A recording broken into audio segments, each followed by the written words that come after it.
All right.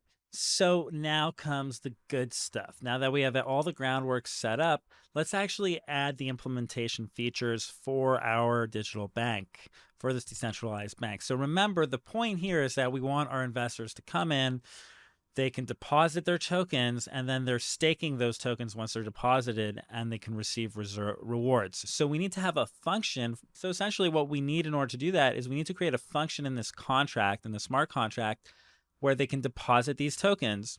And that function is going to keep track of them staking, if they've staked, if they haven't staked, and be able to react and transfer the amounts accordingly. And we're going to be transferring from, right? This is not just a basic transfer because it's a third party transfer, since they're going to be transferring these tokens, since it's going to be transferred on behalf of them once they give the approval. So we have a few things we have to consider. We have the approval and we have the staking, what we need to be thinking about. So first and foremost, and hopefully that makes sense. If not, we're going to see it in action and it's going to make a lot more sense. But a real simple version of that is, we just need to create some functionality in the smart contract so that our customers can actually stake. They can put money into this application. And once we build out the application,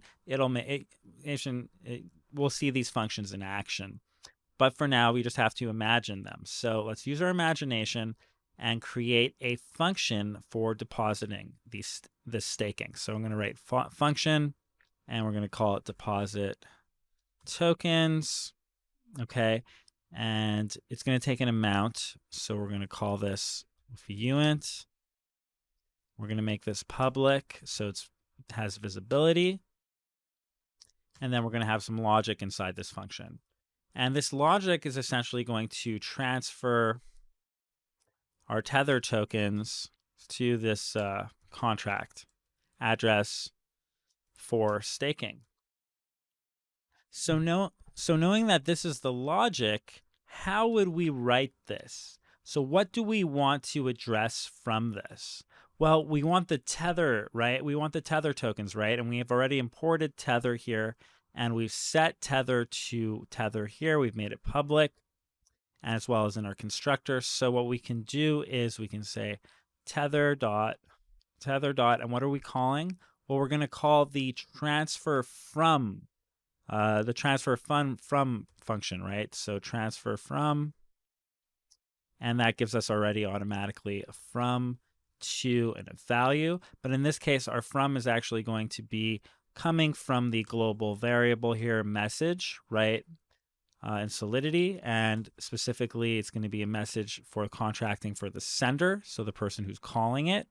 So message.sender to, and in this case we can actually use our constructor and use the this method. So we could just say address is going to be this, so that's where it's going to, and then the value. And the value we can also, and the value in this case will be what? Well, it's going to be the amount, right? That's the point of the deposit token. We need to see what the amount is. Oops. And remember, we are using Solidity, so we have to put so we need to place our semicolons accordingly. And let's actually add underscores here. And let's just, okay, so hopefully this makes a bit of sense. If not, let's just think this through together one more time. So what are we doing? Well, we're going to be staking. This is a function, a staking function. Okay, and essentially what we're doing here is we are depositing our tokens into this contract. We are transferring our Tether tokens to this contract here, the Decentral Bank contract, for staking. And in order to do that, we can't use a regular transfer because this is third party. This is coming through a third party. So we're going to use the transfer from function. We get that function from Tether inside our Solidity, right? We already set this all up so we can access our Solidity in our constructor. Sorry, not our Solidity, our Tether contract. And if we go to our Tether contract, we see that we have, just like all ERC20 tokens have a transfer from function, from, address, to, and the value. Okay, so it goes from an address into another address with a value. Okay, now Okay, so in order for this to work, for the staking to work, we need to be able to actually keep track of a lot of things here. Um, One of the things we need to keep track of course, is the amount that our customers are depositing, the amount that they're staking.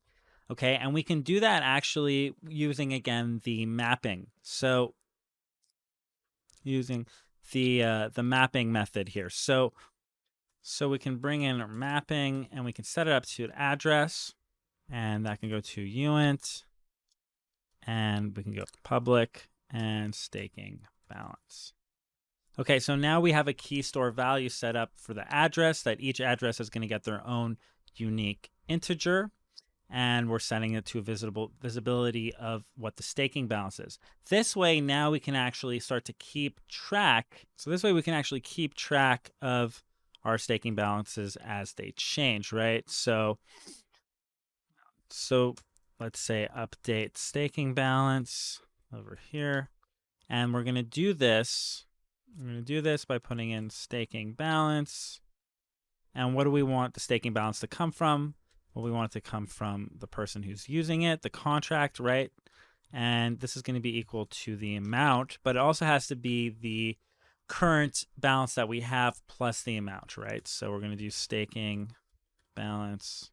Okay, great. So now we have an update for our staking balance. What can we add also? Well, the other things that we need to add here is whether or not they have staked, to check for that, and also to check if they are staking. So have staked and if they are staking. Those are two more things that we should be adding into our deposit tokens over here for our staking.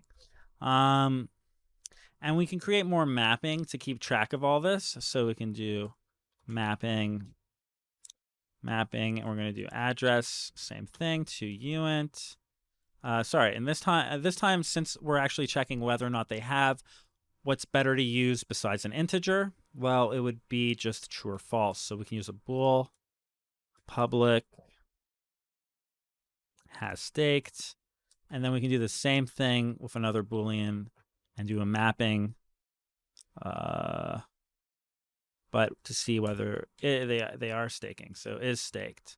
And to keep track of all this, oops, a little equal sign here. To keep track of all this, we're going to set up an array of our stakers, essentially, so we can keep track of it, of the addresses that way. And we do that simply by setting up an address of an array, public, and then we can just call it stakers. Don't forget the semicolons. Okay, so now that we have this set up, we can actually write